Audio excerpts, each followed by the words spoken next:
मैंने आज से 9 साल पहले अपना हेयर ट्रांसप्लांट करवाया था और आज आप पहली बार हेयर ट्रांसप्लांट के 9 साल बाद का रिजल्ट देखने वाले हो, क्योंकि जो 1 साल का रिजल्ट आप लोगों को दिखाया जाता है वो टाइम के साथ साथ चेंज होता चला जाता है। और सबसे इम्पोर्टेंट आज मैं आपको बताने वाला हूँ कि मैं खुद कैसे अपने हेयर ट्रांसप्लांट के रिजल्ट को 9 साल तक मेंटेन कर पाया। मेरे हेयर ट्रांसप्लांट को लगभग 9 साल कंप्लीट हो चुका है, मगर आज भी मेरा हेयर ट्रांसप्लांट का रिजल्ट ऑलमोस्ट वैसा ही है जैसे हेयर ट्रांसप्लांट के 1 साल बाद आया था। मेरे ट्रांसप्लांटेड हेयर आज भी उतने ही डेंस है एंड ग्रोथ भी बिल्कुल नॉर्मल है। मैंने लगभग 9 साल पहले अपना हेयर ट्रांसप्लांट करवाया था, लेकिन उस टाइम पे बात कुछ और थी। बहुत ज्यादा कम क्लिनिक्स हुआ करते थे एंड स्कैम भी उतना ही ज्यादा कम हुआ करता था। बट अगर मैं आज की बात करूं तो आज कंडीशन बहुत ज्यादा चेंज हो चुकी है, राइट। उस टाइम पे हमें क्लिनिक को ढूंढना पड़ता था, राइट। हमें सर्च करना पड़ता था कि किस क्लिनिक पे ट्रांसप्लांट हो रहा है, बट आज क्लिनिक्स हमें ढूंढते हैं। आज हेयर ट्रांसप्लांट करवाना जितना ज्यादा आसान हो चुका है उतना ही रिस्की भी। और इसीलिए आज मैं आपको वो चीजें बताऊंगा जो चीजें मैं खुद करता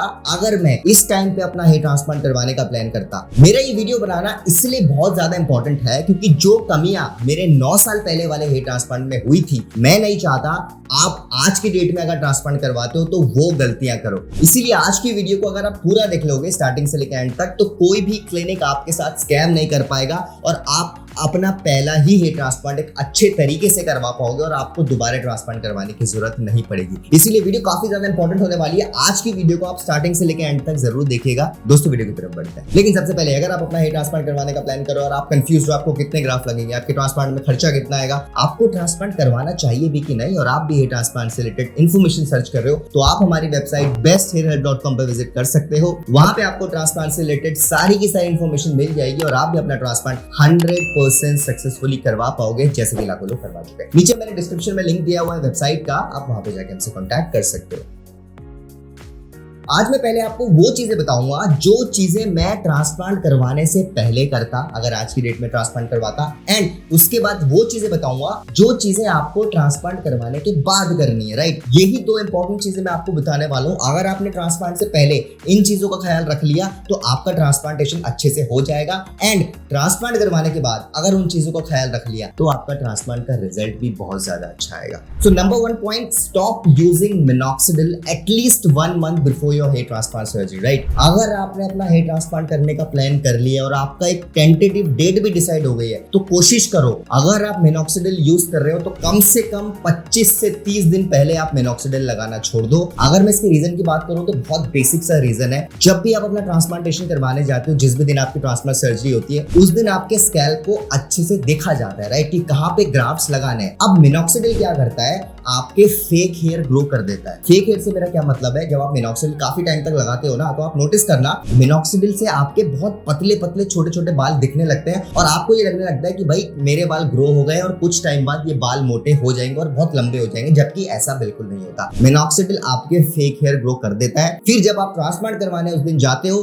तो डॉक्टर को लगता है कि यहाँ पे आपको ग्राफ्ट की जरूरत है ही नहीं, और आप ट्रांसप्लांट तो करवा लेते हो लेकिन उस एरिया में आप ट्रांसप्लांट करवाना छोड़ देते हो जहां पे आपको कुछ फेक हेयर्स दिखाई देते हैं, और जब आपका ट्रांसप्लांट का रिजल्ट आता है तो वो हेयर ऑलमोस्ट गायब ही हो जाते हैं और वो एरिया खाली दिखने लगता है, राइट। सो इसीलिए बोला जाता है आप ट्रांसप्लांट के कम से कम 25 से 30 दिन पहले मिनॉक्सिडिल लगाना छोड़ दो, जिससे आपको एग्जैक्टली पता लग जाएगा कि कहां कहां पे आपको ट्रांसप्लांट करवाना है, राइट। आपको जो मिनॉक्सिडिल फेक हेयर ग्रो करके दिखा देता है ना, एक्चुअली वो हेयर बाद में बड़े होते नहीं है, वो सिर्फ दिखते हैं और कुछ टाइम बाद वो छड़ जाते हैं और उस एरिया को छोड़ दिया जाता है जब भी आपकी ट्रांसप्लांटेशन सर्जरी होती है। अब अगर हम बात करते हैं पॉइंट नंबर 2 की, जो की है एनालाइज योर फेशियल स्ट्रक्चर। अच्छे से अपने फेशियल स्ट्रक्चर की डीपली स्टडी करो। अब इससे होता क्या है, आपको एक प्रॉपर आइडिया मिल जाता है कि आपको एक कैसी हेयरलाइन चाहिए। कई बार क्या होता है, लोग दूसरे के रिजल्ट को देख के, दूसरों की हेयरलाइन को देख के बहुत ज्यादा मोटिवेट हो जाते हैं। उन्हें ये लगने लगता है कि भाई अगर इस इंसान पे ये हेयरलाइन बहुत ज्यादा अच्छी लग रही है तो मेरे पे भी लगेगी। ऑब्वियस सी बात है, अगर मैंने किसी का रिजल्ट देखा, उसका रिजल्ट बहुत ज्यादा अच्छा आया है, ऑब्वियस सी बात है ना, मेरी पहली नजर उसकी हेयरलाइन पे जाएगी और उसकी हेयरलाइन अगर मुझे पसंद है, मैं भी चाहूंगा कि मेरी हेयरलाइन भी वैसी हो। और वहीं पे काफी लोग गलती कर बैठते हैं। देखो, creating hairline is an art form, right. मेरा ये मानना है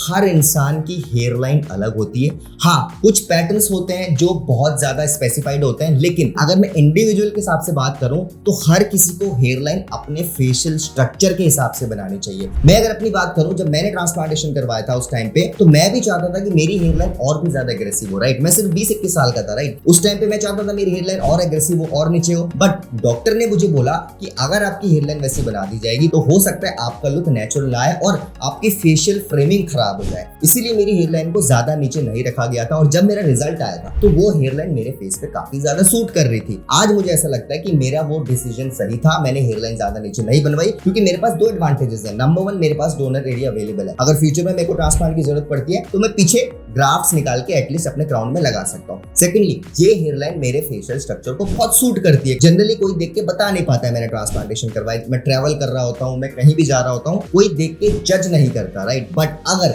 मैं बहुत ज्यादा एग्रेसिव हेयर लाइन बना लेता तो मेरे पास दो डिसएडवांटेजेस रहती। नंबर 1, मेरा डोनर एरिया बहुत डिप्लीट हो जाता, मेरे पास उतने ग्राफ्ट फ्यूचर के लिए नहीं बचते। ऑब्वियस सी बात है, जितनी ज्यादा एग्रेसिव हेयर लाइन उतने ज्यादा ग्राफ्ट की रिक्वायरमेंट। सेकंडली, हो सकता है मेरी फेशियल फ्रेमिंग खराब हो जाती। हम जो अपने चैनल में केस स्टडीज दिखाते हैं हमारे सब्सक्राइबर्स की, आप हमेशा नोटिस करना सारे सब्सक्राइबर्स की हेयर लाइन ऑलमोस्ट डिफरेंट ही होती है। आपको एक स्पेसिफाइड हेयर लाइन सारे लोगों में नहीं दिखेगी, और इसीलिए सबका रिजल्ट नेचुरल लगता है, क्योंकि वो हेयर लाइन उनके फेशियल स्ट्रक्चर पे सूट करती है। तो इसीलिए ट्रांसप्लांट करवाने से पहले अपने फेशियल स्ट्रक्चर को डीपली स्टडी करो। किसी की भी हेयर लाइन देख के मोटिवेट मत हो जाओ। जरूरी नहीं है वो हेयर लाइन उस पर अच्छी लग रही है तो आप पे भी लगेगी। पॉइंट नंबर 3, जिसका काफी लोग ध्यान नहीं देते, prepare yourself mentally for the hair transplant. आपको हेयर ट्रांसप्लांट के लिए खुद को मेंटली प्रिपेयर करना भी बहुत ज्यादा जरूरी है। हेयर ट्रांसप्लांटेशन प्रोसीजर जो है, हेयर ट्रांसप्लांट का जो प्रोसेस है, ये 1 दिन का प्रोसेस जरूर है, लेकिन जो टाइमलाइन होती है वो 6 महीने से 7 महीने तक होती है, राइट। काफी लोग को क्या लगता है कि भाई मैंने ट्रांसप्लांटेशन आज करवा लिया,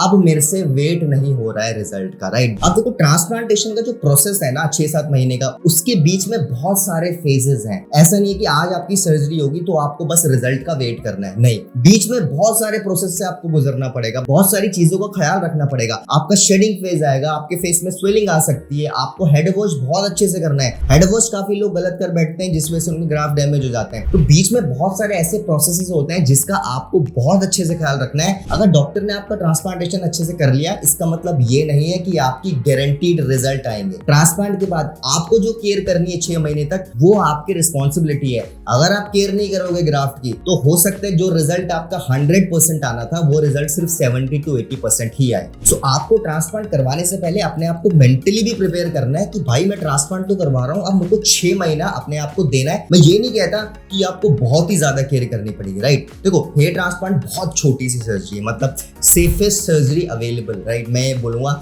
it is one of the safest surgery, but safe के साथ साथ, क्योंकि एक आर्ट फॉर्म है, क्योंकि हेयर ट्रांसप्लांटेशन ऐसी चीज है, एक नॉर्मल सर्जरी नहीं है कि आपका कुछ खराब हुआ है और वो आपका ठीक हो गया, नहीं। हेयर ट्रांसप्लांट एक आर्ट फॉर्म है। ये जितने अच्छी तरीके से की जाएगी, जितने अच्छे से आप केयर करोगे, उतना खूबसूरत आपका रिजल्ट आएगा, और जितना खूबसूरत आपका रिजल्ट आएगा उतने ज्यादा खूबसूरत आप लगोगे। सिंपल सी बात है। पॉइंट नंबर 4, जो गलती आज की डेट में सबसे ज्यादा लोग करते हैं वो है कभी भी किसी क्लिनिक को सिर्फ कॉस्ट और मार्केटिंग की वजह से चूज मत करना। देखो, बहुत सिंपल सी बात है, आज की डेट में अगर आप ट्रांसप्लांट करवाने निकलते हो तो आपको क्लिनिक आज की डेट में ये भी बोलेंगे कि आप अपना बजट बताओ, हम आपके बजट में आपका ट्रांसप्लांट कर देंगे। आपको मेरी बात में यकीन नहीं आता, आप फेसबुक, इंस्टाग्राम कहीं पे भी सर्च करो हेयर ट्रांसप्लांट, अगर आपको 15-20 हजार में ट्रांसप्लांट करने वाले लोग नहीं मिले तो मेरा नाम बदल देना। आज की डेट में मार्केट इतना ज्यादा क्लटर्ड हो गया है कि क्लिनिक्स बहुत ज्यादा हो चुके हैं, पेशेंट बहुत ज्यादा कम हो चुके हैं। क्लिनिक्स पेशेंट्स के मन माने रेट में ट्रांसप्लांट करने को रेडी हो जाते हैं, जस्ट बिकॉज उनको अपना क्लिनिक रन करना है।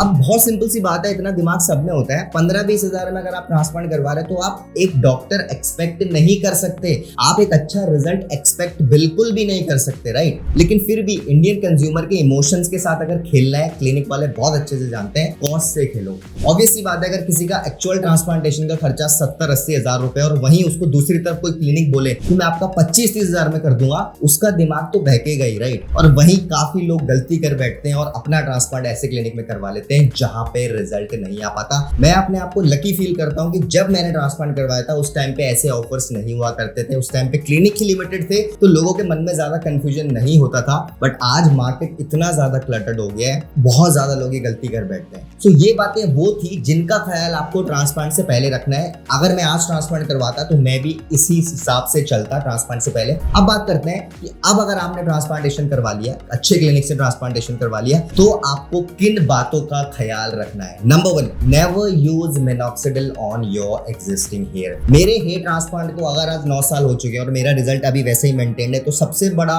इसका रीजन है मैंने मिनॉक्सिडिल कभी भी अपने एग्जिस्टिंग हेयर पे नहीं लगाया। Never use minoxidil on your existing hair. अब बेसिकली होता क्या है, कुछ क्लिनिक्स ट्रांसप्लांट तो कर देते हैं, बट ट्रांसप्लांट के बाद जो प्रोसेस होता है वो पेशेंट को एजुकेट नहीं कर पाते। जो इंपॉर्टेंट गाइडलाइंस देनी होती है वो नहीं देते। राइट, ट्रांसप्लांट हो गया भाई, अब अलविदा अपने घर जाओ, ऐसे करते हैं पेशेंट के साथ, जबकि ऐसा नहीं होना चाहिए। पेशेंट को पता ही नहीं होता है कि मिनॉक्सिडिल लगाना है तो कैसे लगाना है। हमें जब काफी सब्सक्राइबर्स हमें कॉन्टैक्ट करते हैं ट्रांसप्लांट के 3-4 महीने बाद, फिर हमें बताते हैं सर मैं मिनॉक्सिडिल पूरे स्कैल्प पे यूज कर रहा था, क्लिनिक ने तो बताया था मिनॉक्सिडिल लगाना है, लेकिन ये नहीं बताया कि सिर्फ ट्रांसप्लांटेड हेयर पे लगाना है। अगर आपने ट्रांसप्लांटेड हेयर के साथ साथ अपने एग्जिस्टिंग हेयर पे मिनॉक्सिडिल लगाना स्टार्ट कर दिया और आपने कंटिन्यू रखा, ट्रस्ट मी आप मिनॉक्सिडिल कभी नहीं छोड़ पाओगे। जिस दिन आप मिनॉक्सिडिल लगाना छोड़ दोगे, आपका जो रिजल्ट आया है 3 महीने में वो रिजल्ट गायब हो जाएगा। तो कभी भी आपको मिनॉक्सिडिल अपने एग्जिस्टिंग हेयर पे यूज नहीं करना अंटिल आपके डॉक्टर आपको स्पेशली रिकमेंड करें। अगर डॉक्टर ने रिकमेंड नहीं किया है तो मिनॉक्सिडिल सिर्फ अपने ट्रांसप्लांटेड हेयर पे आप लगाओ। इससे क्या होगा, जब आपका रिजल्ट आ जाएगा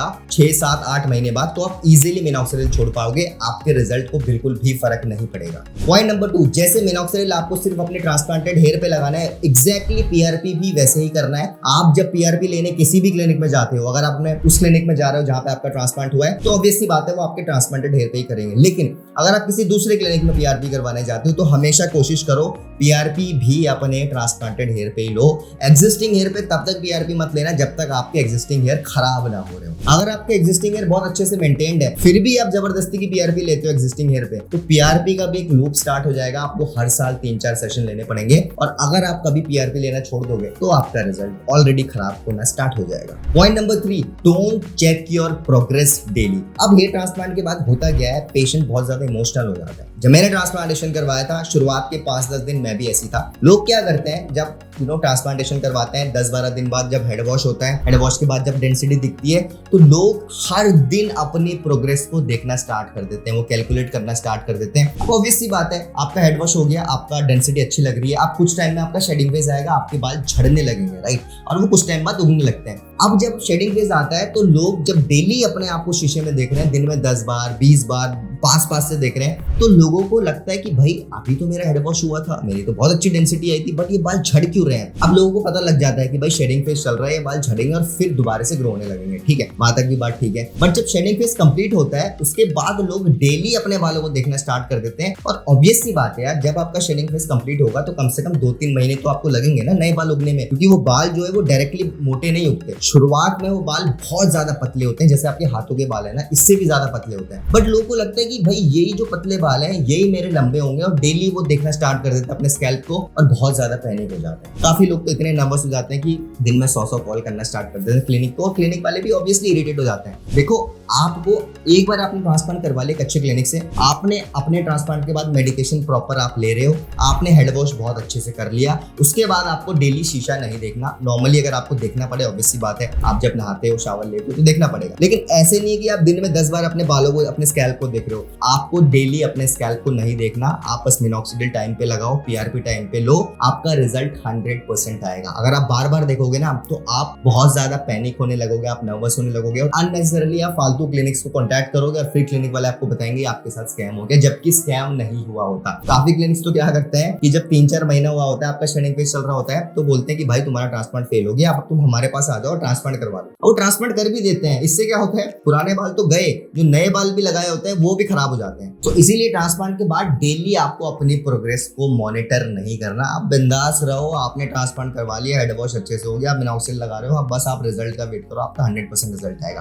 पॉइंट नंबर 4, आपको ट्रांसप्लांट के बाद हार्श केमिकल यूज नहीं करने। मैं आपको ऑनेस्टली अपने रिजल्ट के बारे में बताता हूँ। मैंने ट्रांसप्लांट के बाद अपने बालों में ना तो डेली कभी शैम्पू किया, मैं महीने में 2 या 3 बार शैम्पू करता हूँ, ना तो मैंने फालतू के प्रोडक्ट्स कभी यूज करे, ना ही मैंने कभी ऑयलिंग करी। मैं ऑनेस्टली आपको बता रहा हूँ, मैंने अपने ट्रांसप्लांट के बाद आज तक 9 साल तक बालों में ऑयलिंग नहीं करी। हो सकता है मैं गलत हूँ, बट मैं अपना एक्सपीरियंस आपको शेयर कर रहा हूँ कि भाई ऑनेस्टली बता रहा हूँ, मैंने अपने ट्रांसप्लांट के बाद कभी भी अपने बालों में ऑयलिंग नहीं करी।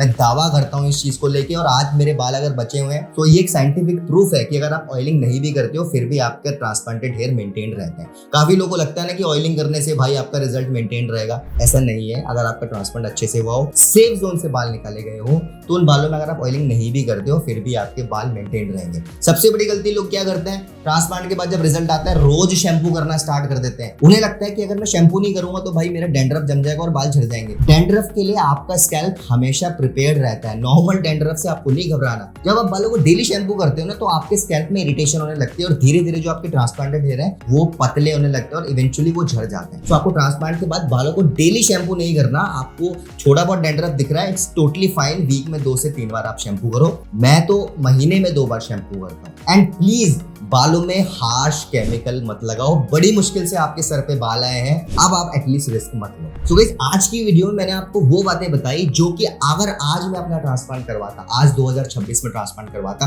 तो मैं इन बातों का ध्यान रखता। ये बातें मुझे क्यों पता है कि आज मैं इस इंडस्ट्री में काफी डीप तक जा चुका हूँ। मुझे रियलिटी पता है, क्लिनिक्स में क्या चलता है, डॉक्टर्स कैसे ट्रांसप्लांट करते हैं, स्कैम जिस लेवल पे चल रहा है वो अंदर की बातें हमें पता होती है। इसीलिए मेरा ये फर्ज बनता है कि हम अपने व्यूअर्स को ये सारी चीजें बताएं। उम्मीद करता हूँ आज की वीडियो आपको समझ आई होगी, मगर फिर भी अगर कुछ डाउट रहता है आपके मन में तो आप नीचे कमेंट में अपना डाउट बताओ, अपना डाउट लिखो। मैं आने वाले टाइम में Q&A वीडियो लाऊंगा, उसमें आपके डाउट्स को कवर करूंगा और आपके डाउट को अच्छे से आंसर देने की कोशिश करूंगा ताकि आप समझ जाओ। वैसे आज का वीडियो आपको कैसा लगा नीचे कमेंट में जरूर बताना। कोई भी फीडबैक सजेशन हो हमारे चैनल को लेकर नीचे कमेंट बॉक्स में जरूर अपना सजेशन दें। उम्मीद करता हूं आपको आज की वीडियो पसंद आई होगी। अगर आपको आज की वीडियो पसंद आए तो हमारी वीडियो को लाइक करिए, फ्रेंड्स के साथ ज्यादा से ज्यादा शेयर करिए एंड अगर आप फर्स्ट टाइम चैनल में आ रहे हैं चैनल को सब्सक्राइब कर दीजिए। आने वाले टाइम में बहुत सारी वीडियोस लाने वाले हैं जिनकी नोटिफिकेशन डायरेक्ट तक पहुंच जाएगी। Thank you so much for watching guys.